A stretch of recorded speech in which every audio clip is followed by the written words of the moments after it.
Well, welcome back, fellows. I want to thank you guys, and I'm hoping what you're hearing has been a blessing to you so far. And we're going to continue with video number three with the next three of our countdown. We want to start with this one. Love is not irritable. We are talking about love enhancing your relationship, building that strong marriage by changing the way you see yourself, changing the way you see your relationship, and begin to step into that role, the role of being the head of your household. Take it seriously. See yourself as the man, the head of your household, and begin to function in that role in a very effective way. And we're talking about creating this platform which is a platform of love where no strings is attached. In other words, no one have to do anything for you first for you to do something for them. This love is so selfish. You are not waiting for someone to do something for you before you can do something for them. And you're not doing any tit for tat. You see, you recognize and you realize how important it is for you to be the head of household, for you to become that man, for you to evolve and become the head of household that you are so designed to be. See, God wants us to be the best. That's why he give us the guidance of his spirit. And as we use that guidance and we begin to seek, as it says, seek ye first the kingdom of God and his righteousness, when we seek for anything that we so desire, we will find the answer to everything that we are desiring. So we're talking about building this relationship based on love that where there's no strings attached. You don't have to do something for me from so that I before I can do something for you. No. If I get up from the chair, I'm walking to the kitchen, I'm gonna ask you, hey babe, do you need anything? Not just get up and go over there and get something for myself. It's the same thing with my wife. If we're sitting there watching TV or if we're sitting there just hanging out and she's going into the kitchen, even if she's going to get a snack, she'll ask, honey, do you want anything? And I say yes or no, whatever, whatever I so desire. And these are things that I never really, it wasn't something that I've learned growing up, but it's something that I've learned later on in my life. So when we talk about love is not irritable, love doesn't easily get upset or annoyed. It is calm, composed, and patient. Even in challenging situations, maintaining a peaceful and forgiving attitude. This is so important. This is so important. Sometimes it can be a financial situation that has challenges, that challenging in you. And if you are not handling this the right way, it can flow over into your relationship. Now you're getting upset at the wife, or you're spending too much because of you have bills to pay. It seems like you don't have enough money, or the work is not flowing like it's supposed to flow, and you allow that to irritate you, to annoy you. That now you come home and, like some people say, you're taking it out on everybody. You see, love understand that we all have different ways of dealing with things. Love understand also, as we talked about in the last video, the sensitivity of the feelings of your loved one. Love understand that you are sensitive to their feelings. So you're not going to allow anything to upset you and allow it to flow into your relationship. Love doesn't get upset that easy or annoyed when something happened. You have to be, as a head of household, be able to, like we said, put out many fires. You're wearing so many hats. You are the gardener, you cut the grass. If you have a pool, you become the pool man, you're taking care of your pool. If you're going somewhere now, you becomes the chauffeur. You are the protector when it comes to your home. You are the repairman. You are wearing so many different hats. Still, you got to go to work. Still, you got to take care of yourself. You have dreams and goals that you might want to pursue, some hobbies that you like to do. You don't allow anything to upset you that easy, especially when you're at work, especially dealing with traffic like we deal with today. You are finding ways to work on yourself so that you can continue, you can persist in this calmness. You know how to compose yourself, even when there's something that happened at home. It could be between you and your wife, it can be between you and your children. You are not lashing out. You compose yourself. I have done that in the past where I have lashed out in front of my children. And you know what? At the end of the day, I feel so bad about that. I feel so bad. I was angry with myself because I'm like, I'm trying to control myself. And here I go again, to have done the same thing all over again.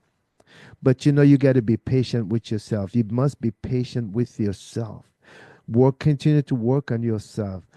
If you have to go back and apologize, go back and apologize to the whole crew, the whole family, not just the wife, because you see, you can make things okay with the wife, but the children, they see what was going on. They was there. They know what was going on. They heard what was going on. And if you make things right with the wife and not making it right with the children, they will have the wrong perception of you. They might think that you're still that type of person. You're not working on it. You're not trying to get better. And right there, you can have a little bit of a resentment, or you could have some. It's like a separation right there. But when you go back and you handle your business the right way, you ask for forgiveness. You tell them to forgive you. You have that attitude that, look, I messed up, forgive me. I should not have handled things this way. When you have that kind of attitude, it brings trust. The trust continues because they can see you are trying.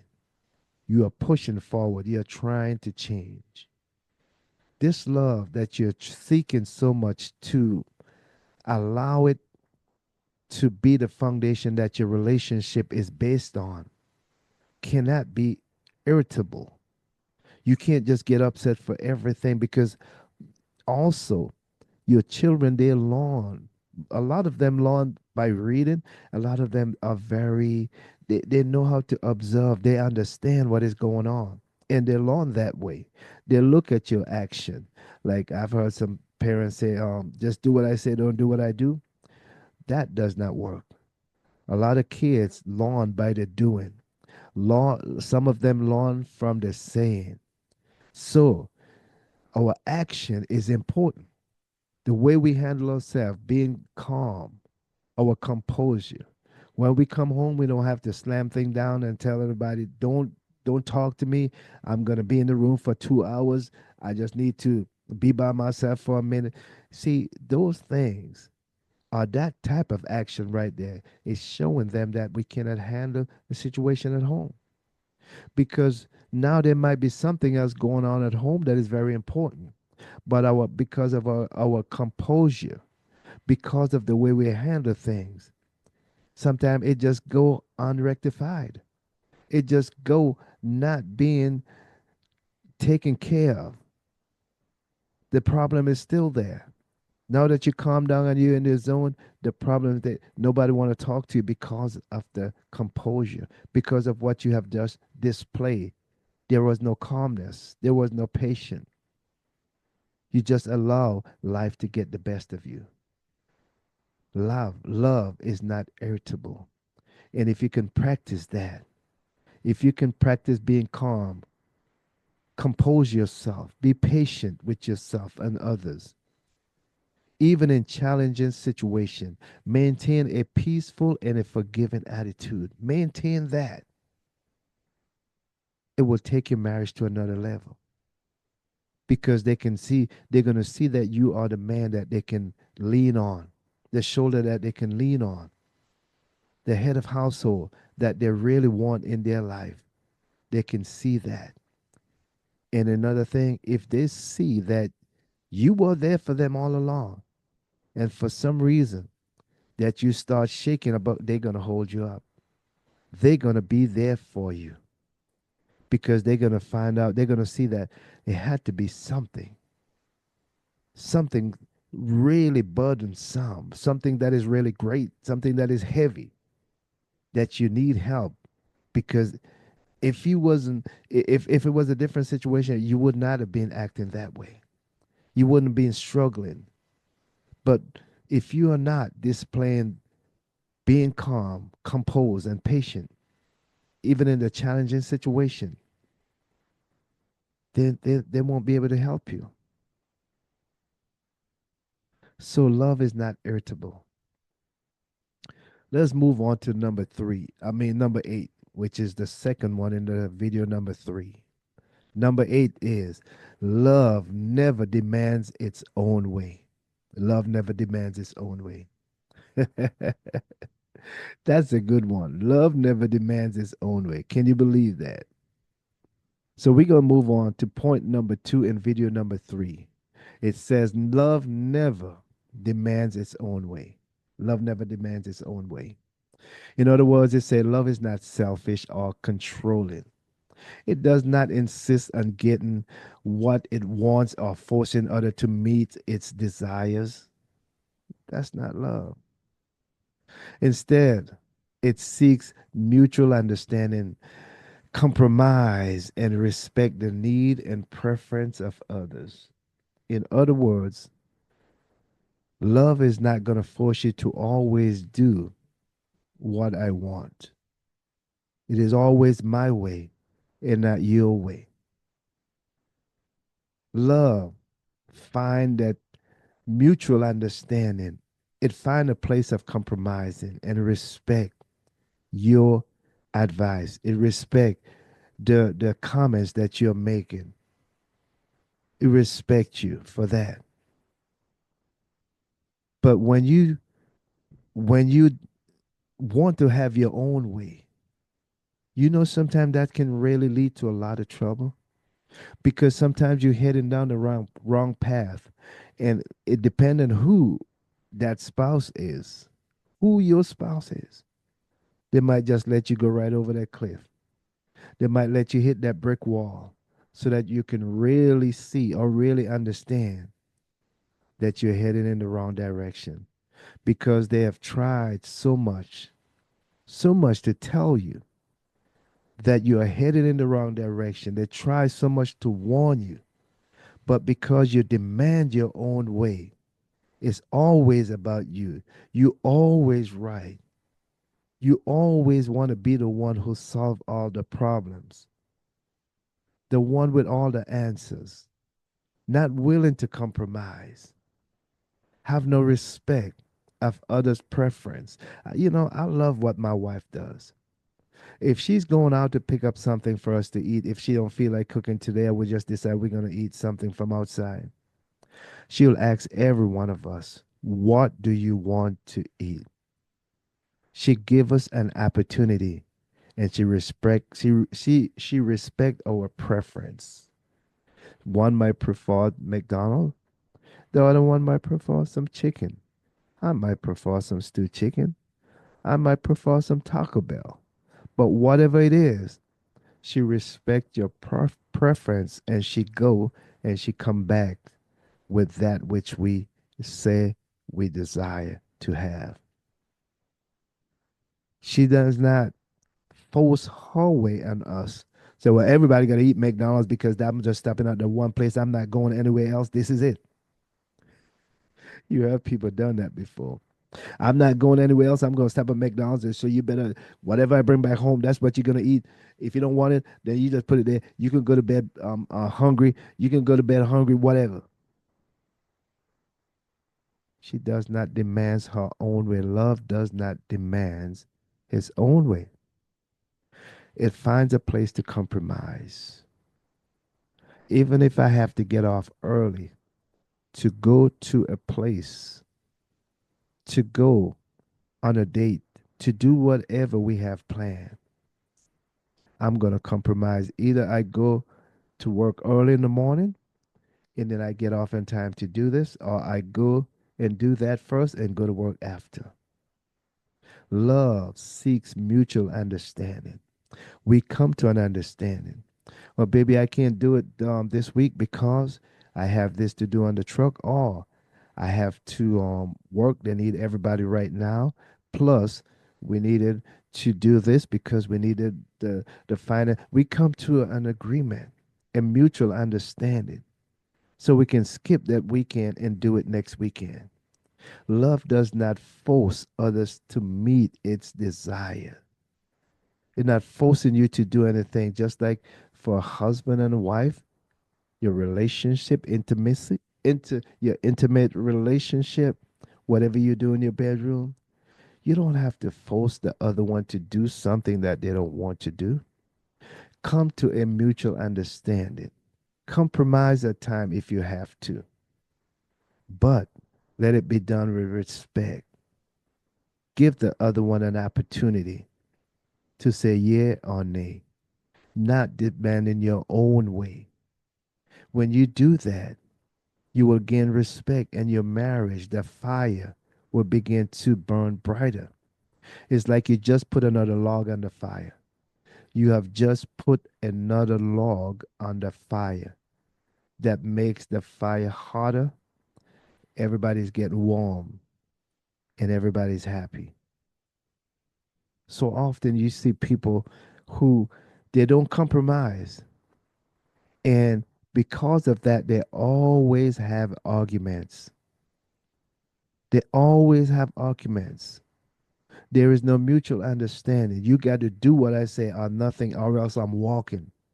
I'm leaving. If you don't do what I've said, I'm leaving. You can't spend this much money. You can't buy that. Oh no, you shouldn't do this. You need to send that back. No compromising at all. There was times when I see things that my wife wanted to do, and it's like I couldn't see it at that moment. Why? Why do you want to do this? Why should we do that? And at the end of the day, I understand why. I see the bigger picture and I'm like, whoa, wow, I'm so glad that you did that. I'm so glad that you did it because now it benefit both of us. Compromising, respect, come to a mutual understanding, not demanding your own way or forcing others to meet your own desires. Love does not do that. It does not. And here's the last one in this video. Love keeps no record of being wrong. Oh my goodness. Love keeps no record of being wrong. You know, I like the fact that when I reference from the scripture, it's because there's a good example there. Because there's a good example there. It said to do unto others as you would like them to do unto you. Would you like someone to bring up your past every time you come together? Because they're keeping record of what you have done in the past, especially when you're trying so hard to change, when you're trying so hard to transform your life. And every time something happened, the past has been slammed right back in your face. Think about how your spouse would feel if you're displaying that type of attitude. The love that we're talking about, that your relationship should be built on, this foundation, it's a love without no strings attached. It's pure, it's genuine. It holds no wrong, it holds no record of wrong. Love does not hold grudges or hold on to past mistake. It forgives others and choose to move forward without keeping a mental tally of wrongs. This reflects a commitment to let go of the resentment and practice grace. My goodness, grace is you're getting something that you didn't deserve. Even though I know you wronged me, even though I know you said something that was hurtful, I can forgive you. And that is a big one. That is so big because, especially when you have children and they are listening, they are watching, they are right there in the home, they can hear the arguments, they can hear what's said. But when you practice grace and understand and forgive, let go of the past, you are setting such a wonderful example for your children. You're setting a wonderful example for your children. Think about if you have to continue bringing up the past, holding up to past mistake, holding on to those things. And now your child grew up, get married, and doing the same thing. I know it will grieve your heart to just watch that, to just watch the example, to see the same thing that you have done. Your child is doing that now. You know, I've heard people say this, and I said it a lot of times that every generation that I know, oh, let's put it this way, every generation that passed through this world until the end of this world, until the end of time, whenever, is going to make this statement, boy, I wish I knew back then what I knew now. And you know, a lot of us have said that in the past, and we understand how important it is not to hold on to grudges or to hold on to the past. Because if we do that, if we don't forgive others, if we don't choose to move forward without keeping a tally of wrongs, it's going to pass down to our children because they're going to. We're talking about keeping our children off the street, have them living with us, as the Bible said, train up your child in the way that they should go so that when they get older, they won't depart from it. If you are sowing those seeds and they're going to hold on to those seeds for their life, think about what their life will be like. Think about that. But when you really understand the importance of your relationship being built on genuine love, not on material things, not because you have this, not because you have that, I'm going to fall in love with you. Not because you look like this, I'm going to fall in love with you. But find out what foundation are they planning to build their relationship on. If it's the genuine love, the love with no strings attached, or if it based on what you have accomplished, the material things that you have right now in your possession. If that's all it is, it's going to lead up to something else. It's going to lead up to something else. And you know what? There are going to be some grudges. There are going to be some past bringing up. And there's going to be a time when there will be no forgiveness because now someone is walking away with nothing and they're going to be very resentful. But when you plan to build your relationship based on this pure love, you will begin to practice letting go of the past. Now the two becomes one. You begin to reflect on your commitment to let go the resentment and practice grace. Even if you're coming out from a relationship where you was hurt really bad and you believe that love is the foundation that every relationship should be built on, you will begin to practice grace. And what you sow is what you're going to reap. What you send out is what's going to come back to you. You will find your relationship begin to soar when you begin to practice these principles. They were here way before we came into this world. They have been tried and proven. Work. There are people who have been married for 50, 60, I mean, years,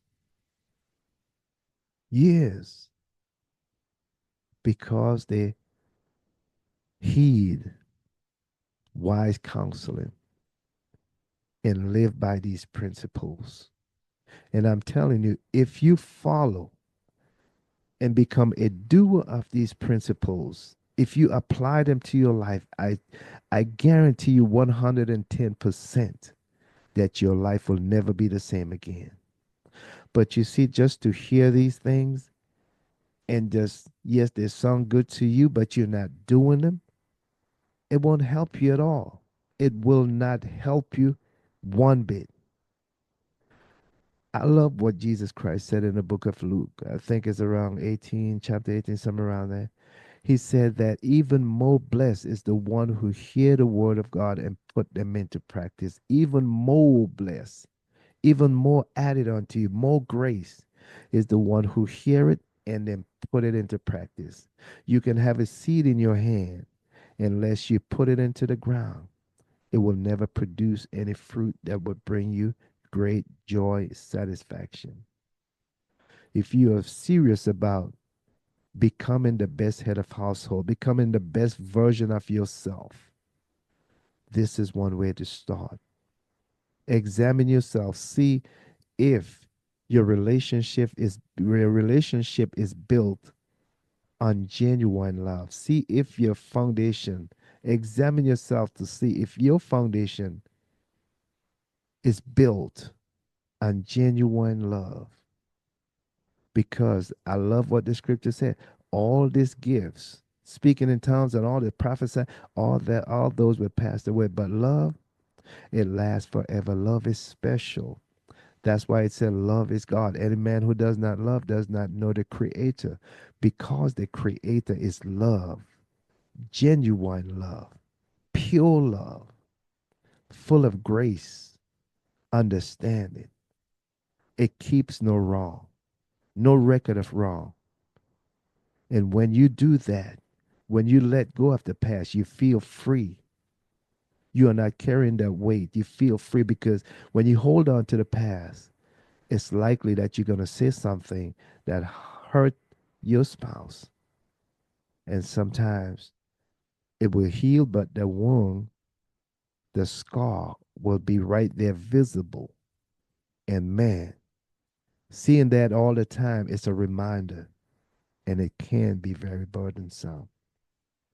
So practice letting go. Let go of resentment. Practice grace. Practice grace. Love keeps no wrong. Love keeps no record of wrong. It keeps no record of wrong. So, my friend, I want to thank you for watching. I want to thank you for listening. And also, I want to thank you for liking and sharing these videos. And don't forget to subscribe so that when this next video come out, you will know, you will be notified, and then you can watch these videos and glean from it. And also invite a friend. Let them come to the channel. Let them go to at Nelson Robinson Senior HOH and check out also my website at nelsonrobinsonsenior.com. There's so much information that we want to share with you. And don't forget to drop me a line. Let me know how these videos are helping you. Let me know if there's something that you want to talk about, you want to work together. Let me know if I can help you in that way, because that's what I do.